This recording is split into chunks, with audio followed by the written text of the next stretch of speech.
بسم اللہ الرحمن الرحیم۔ چوتھی بات یہ سمجھیں کہ زکوٰۃ ادا کرنا جس طرح مال تجارت پر ضروری ہے، زکوٰۃ ادا کرنا جس طرح سونا اور چاندی مرد کے پاس ہو اس پر ضروری ہے، خاتون کے پاس ہو اس پر ضروری ہے، اسی طرح اگر کسی خاتون کے پاس زیور ہو اور وہ 52.5 تولہ چاندی کے برابر چاندی ہو یا 7.5 تولہ سونے کے برابر سونا ہو، یا کچھ سونا ہے اور کچھ چاندی کے زیور ہیں، دونوں کی قیمت کو ملائیں تو 52.5 تولہ چاندی کی قیمت کے برابر ہو، یا کسی کے پاس سونا ہے اور کچھ پیسے ہیں، اب سونے کو بیچیں وہ پیسے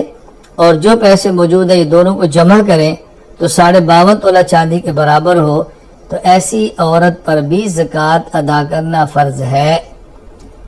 مجھے بتائیں ایسی کون سی خاتون دنیا میں ہوگی کہ جس کے پاس صرف زیور ہو، باقی 1 روپیہ بھی نہ ہو، 1 درم نہ ہو، 1 دینار نہ ہو، 1 ڈالر نہ ہو، 1 پاؤنڈ نہ ہو، کوئی اس کے پاس اور کرنسی میں پیسے موجود نہ ہو، کوئی ایسی عورت نہیں ملے گی۔ اس لیے خواتین اس مسئلے کو بطور خاص سمجھے کہ زیور پر بھی زکوٰۃ ادا کرنا فرض ہے۔ اللہ کا واسطہ دے کر میں عرض کرتا ہوں اس مسئلے کو سمجھیں، زکوٰۃ ادا کر سکتی ہیں تو زیور رکھیں، زکوٰۃ نہیں ادا کر سکتی تو زیور فروخت کر دیں، اللہ کے راستے میں صدقہ کر دیں،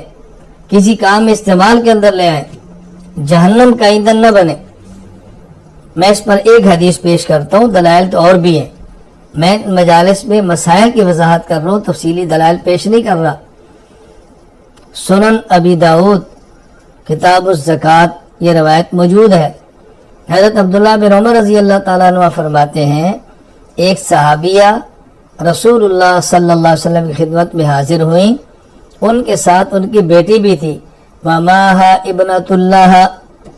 اور وہ بیٹی وفی یدی ابنتها مسکتان غلیظتان من ذہب،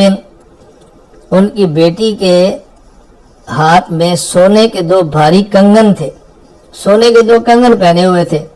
تو رسول اکرم صلی اللہ علیہ وسلم نے پوچھا، اتعطین زکوٰۃ ھذا، کیا تم اس کی زکوٰۃ ادا کرتی ہو؟ اس نے کہا اللہ کے رسول میں تو ادا نہیں کرتی۔ فرمایا ایسرک ان یصورک اللہ بہما یوم القیامہ سوارین من نار، کیا تم یہ چاہتی ہو کہ ان 2 کنگنوں کے بدلے میں اس بیٹی کو جہنم کی آگ کے 2 کنگن پہنا دیے جائیں؟ اس عورت نے فوراً ان کو نکالا، نبی کریم صلی اللہ علیہ وسلم کی خدمت میں پیش کر دیا، فخلعتہما الی رسول اللہ صلی اللہ علیہ وسلم، اور کہا اللہ کے رسول یہ اللہ کے راستے میں صدقہ ہے، قبول فرما لیجئے۔ تو رسول اکرم صلی اللہ علیہ وسلم نے کس قدر سخت تنبیہ فرمائی ہے، نبی کریم صلی اللہ علیہ وسلم تنبیہ فرمائیں،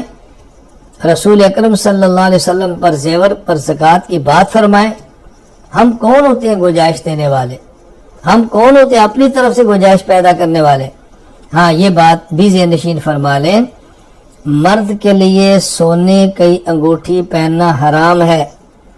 چاندی کی زیادہ سے زیادہ 4.5 ماشا تک اجازت ہے، مستحب یا بہتر یہ بھی نہیں۔ اگر مرد کے پاس بھی سونے کی انگوٹھی یا کوئی اور سونے کا زیور موجود ہو، بعض مردوں کو بھی شوق ہوتا ہے وہ کنگن پہنتے ہیں، بعض مردوں کو شوق ہوتا ہے انگوٹھیاں پہنتے ہیں، اللہ تعالیٰ حفاظت فرمائے، اس مرد پر بھی اس زیور پر زکوٰۃ فرض ہوگی۔ تو زکوٰۃ عورت تو پہنتی ہے، اس کو اچھا لگتا ہے، زیب و زینت اس کی شان کے لائق ہے، لیکن مرد اگر زیور پہننے کا جرم کرتا ہو، ذہن نشین فرما لیں کہ اس پر بھی زکوٰۃ ادا کرنا ضروری ہے۔ تو میں جو بات سمجھانا چاہ رہا تھا وہ یہ کہ زیورات پر بھی زکوٰۃ ادا کرنا لازم اور ضروری ہے، اس میں کوتاہی ہرگز نہیں کرنی چاہیے۔